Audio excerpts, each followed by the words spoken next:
You know, in the lead up to Australia Day, especially in recent years, we've tended to be bogged down, into debates over changing the date or what events should be included or excluded on Australia Day. But I thought on the eve of Australia Day, we'd take a closer look at something that is often overlooked, at the seafaring events that led up to this arrival, the remarkable 8-month journey to this new colony. Dr. Stephen Gapps is the president of the History Council of Australia, and he joins us now. Stephen, thank you very much for your time.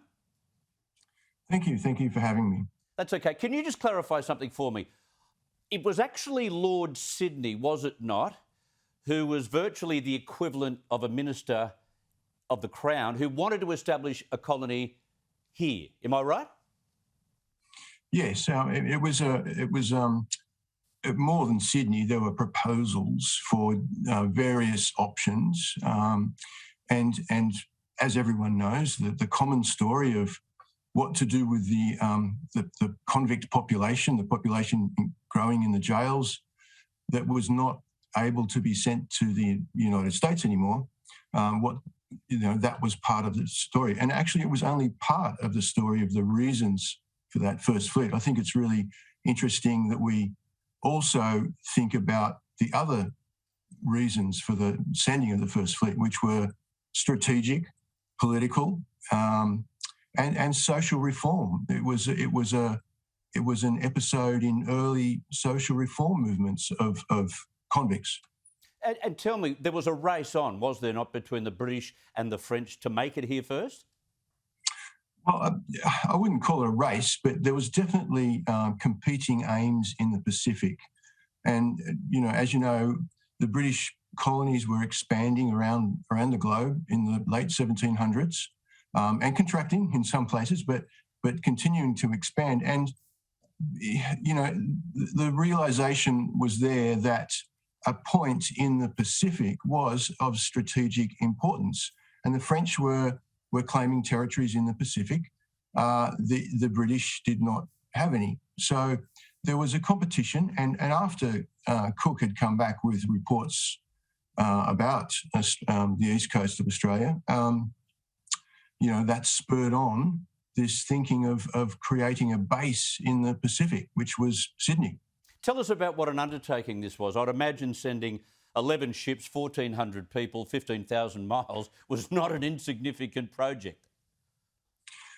No, but don't forget the British Navy and their colonial episodes beforehand, colonising the US. They had they had a major naval force. They had a lot of practice in large expeditions, particularly naval ones. A little bit different in terms of wrangling over 1,000 convicts onto ships. Yeah. But they did have some practice, but it was in some ways it was a very experimental voyage. And they had disease to face, people overboard. It wasn't an easy journey, was it? No, it wasn't. But we must and this is one thing that historians are good at, is providing context and comparing different voyages. And actually, the first few voyages, the first two at least, were comparatively few casualties, a few deaths at sea and disease.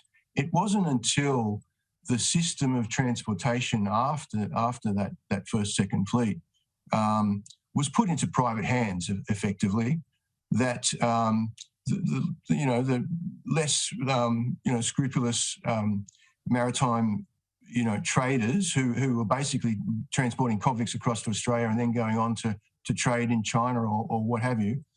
The conditions on board for convicts were much harsher after the first fleet, which is something I think people tend to forget.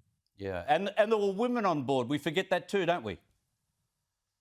Yes, there were. But as you probably know, the first few years there was not a great amount of women convicts were brought out, and there was obviously an increasing demand, and so the third fleet was very much to balance the population out. Yep. as part of this social experiment. Yes, exactly. A very big social experiment indeed. Stephen Gapps, thank you very much for your time and thank you for setting us up for Australia Day.